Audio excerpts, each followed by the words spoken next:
सुप्रभात।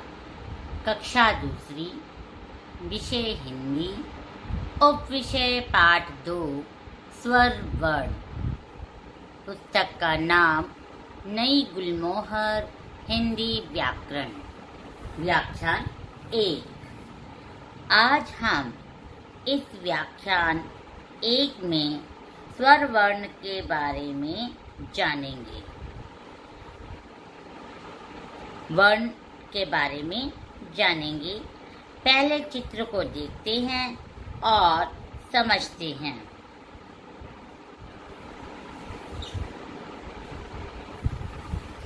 इस चित्र में क्या हो रहा है? बच्चे के पैर के नीचे केले का छिलका आया और वह फिसल गया। उसके मुंह से आया आ। यहाँ इस लड़की को गुलाब के फूल का कांटा चुभा। उसने बोला ओ। तो दोनों की आवाज क्या आई? आ। इसके मुंह से आवाज आई ओ।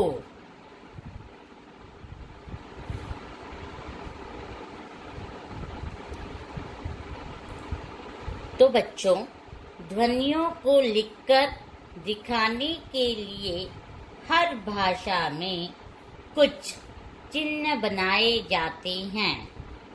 इन चिन्हों को वर्ण कहते हैं। अतः हम कह सकते हैं ध्वनियों के लिए बनाए गए लिखित चिन्ह वर्ण कहलाते हैं।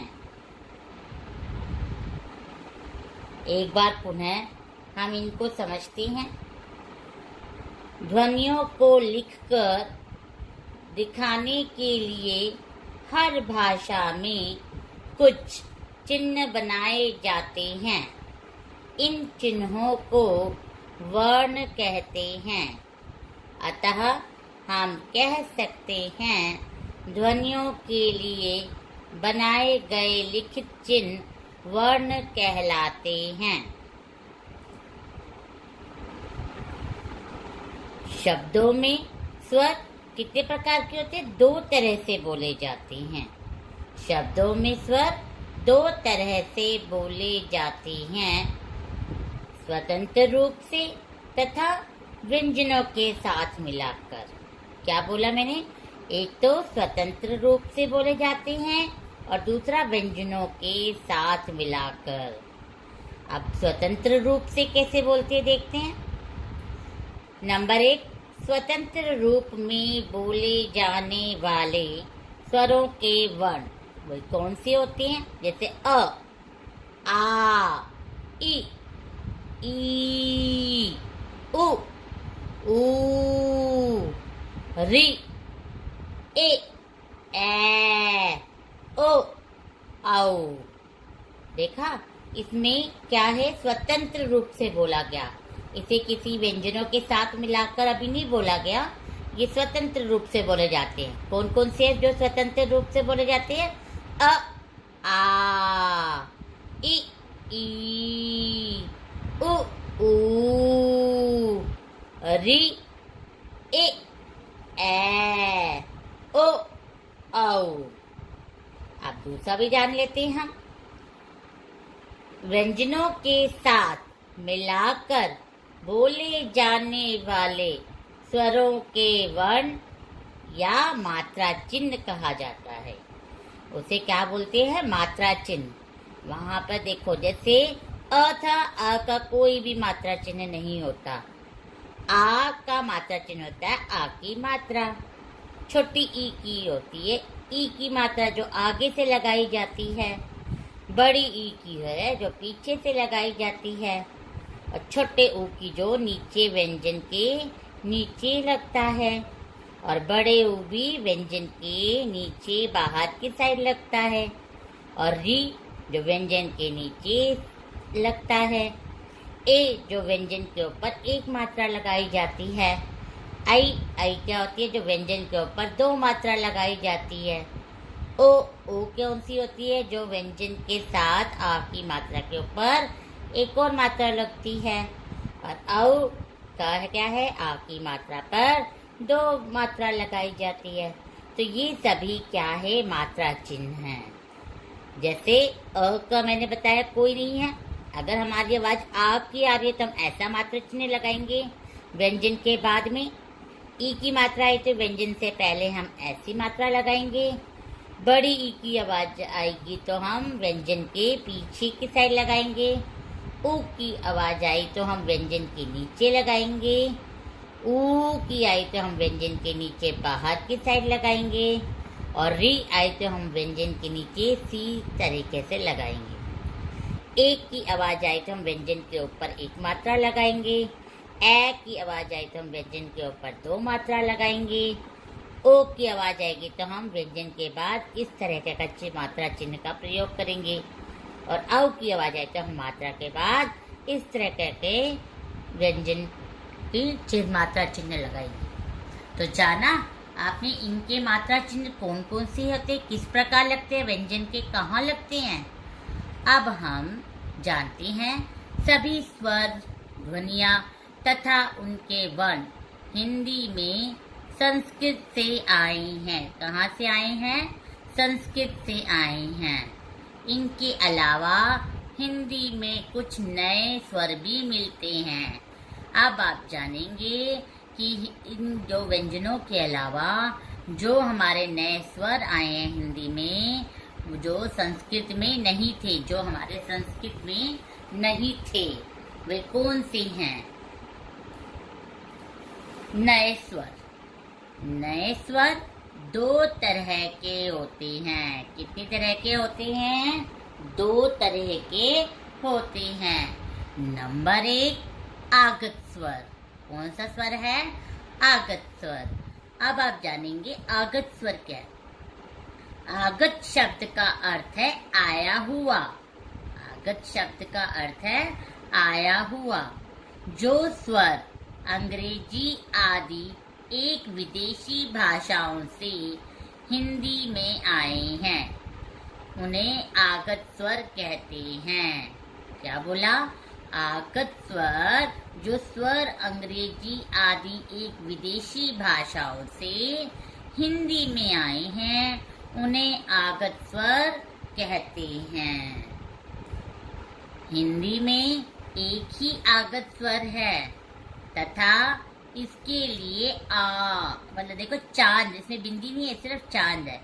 वर्ण तथा उसका मात्रा चिन्ह आ के ऊपर, देखो आ की मात्रा के ऊपर सिर्फ चांद बनाया गया है। जैसे अब देखो आपको कैसे पता चलेगा ये बाहर के विदेशों से आया। हम इसे क्या बोलते हैं, बॉल, है ना। और बॉल को हिंदी में कैसे लिखेंगे, इस प्रकार। हम इसे बॉल ही बोलेंगे इसे हिंदी में, और कुछ नहीं। तो इसको हिंदी में जब लिखेंगे हम यहाँ पर आगत चिन्ह, आ की मात्रा के ऊपर सिर्फ चांद, इस प्रकार लिखेंगे। जैसे अब इसको क्या बोला जाता है, मॉल। इसे हिंदी में भी मॉल बोल जाते हैं। और मॉल कैसे लिखेंगे हम, ऐसे आगत चिन्ह लगाकर, ठीक है। ऐसे ही कॉफी अंग्रेजी शब्द है और कॉफी को हिंदी में भी काफी बोला जाता है, तो कॉफी। और ये कौन है, डॉक्टर। डॉक्टर जब हम हिंदी में लिखते हैं तो आगत चिन्ह का प्रयोग किया जाता है। तो आपने जान लिया। अब आगत स्वर को देते, अब जानेंगे हम नंबर 2 अनुनासिक। अनुनासिक क्या होती हैं, देखिए। इन स्वरों को बोलते समय हवा मुंह और नाक दोनों से बाहर निकलती है। अब जो स्वर मैं बताने जा रही हूँ उसे बोलेंगे तो उसमें हवा मुंह और नाक दोनों से बाहर निकलती है। इनको लिखकर दिखाने के लिए 2 वर्ण बनाए गए हैं। कौन कौन से, बिंदु तथा चंद्र बिंदु। ये स्वर भी संस्कृत में नहीं थे। इनका विकास भी हिंदी में हुआ है। जो बिंदु और चंद्र बिंदु है, इनका विकास भी कहाँ हुआ है, हिंदी में हुआ है। बिंदु तथा चंद्र बिंदु लगाने के नियम। नंबर 1, जिन स्वर वर्णों की शिरोरेखा के ऊपर मात्रा चिन्ह लगे हों वहाँ बिंदु लगाया जाता है। क्या बोला, दोबारा सुनिए। जिन स्वर वर्णों की शिरोरेखा के ऊपर, शिरोरेखा मतलब ये जो लाइन होती है ऊपर की, मात्रा चिन्ह लगे हो वहाँ बिंदु लगाया जाता है। जैसे ये नींद, नींद में देखो मात्रा चिन्ह के बाद आपकी बिंदी का प्रयोग हुआ है, बिंदु का प्रयोग हुआ है ना, तो यहाँ पर हम बिंदु का प्रयोग करेंगे। इसी प्रकार घोंसला, देखो मुंह और ना, घोंसला, तो घो के पास हमने बिंदी का प्रयोग किया है। तो यहाँ पर देखो शिरोरेखा के ऊपर मात्रा चिन्ह लगी हुई है, उसके साथ में हमने किसका प्रयोग किया, बिंदी का, बिंदु का, ठीक है। जिन स्वर वर्णों की शिरोरेखा के ऊपर मात्रा चिन्ह नहीं लगे हो, अर्थात खाली स्थान हो, वहाँ चंद्र बिंदु लगाया जाता है। जैसे कुआं, देखो इसके ऊपर शिरोरेखा के ऊपर कोई मात्रा चिन्ह है नहीं है ना, तो हमने क्या लगाया, चंद्र बिंदु। ऊंट, इसके ऊपर भी देखो मात्रा चिन्ह है, शिरोरेखा के ऊपर नहीं है ना, तो हमने यहाँ पर क्या लगाया, चंद्र बिंदु।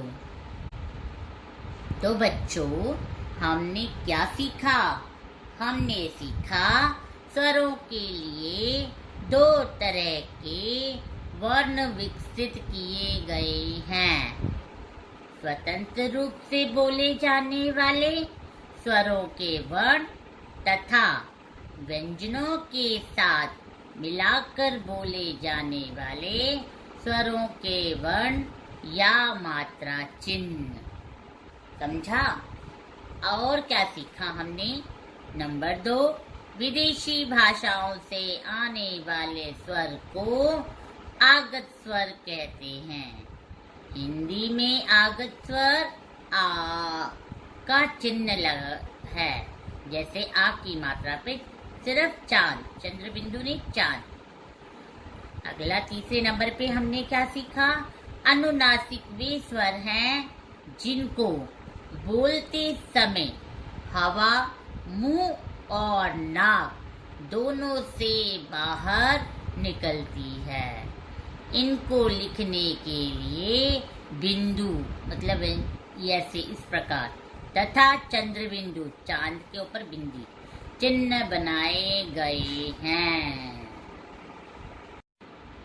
अब आपको पाठ 2 स्वर वर्ण समझ आ गया होगा।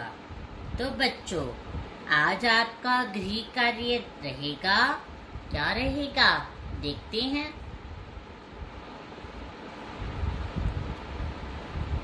नंबर 1 पे मैंने आपको दिया स्वर वर्ण लिखकर रिक्त स्थान पूरे कीजिए। आपको मैंने अ दिया, उसके बाद मैंने आपको खाली स्थान दिया है, फिर उ के बाद भी मैंने खाली स्थान दिया है।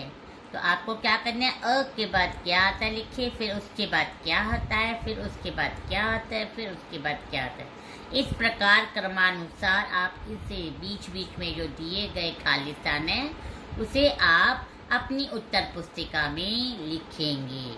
आप ये सारा कार्य कहाँ करेंगे? अपनी उत्तर पुस्तिका अर्थात कॉपी में करेंगे। दूसरे पे दिया ऐसी 4 शब्द बताइए जिनमें री वर्ण या उनका मात्रा चिन्ह री आता हो, या तो री से शब्द हो या री की मात्रा का प्रयोग होते हुए शब्द हो। ऐसे 4 शब्द, आपको कोई भी 4 शब्द लिखने हैं। ठीक है, समझ आ गया? तो आपने पहले दिनांक लिखकर प्रश्न नंबर 1 लिखकर जो खाली स्थान है उसे लिखेंगे, फिर उसके बाद प्रश्न नंबर 2 लिखकर आपको सोचना है री और री की मात्रा चिन्ह में से कोई भी बनाकर 4 शब्द लिखने हैं। धन्यवाद।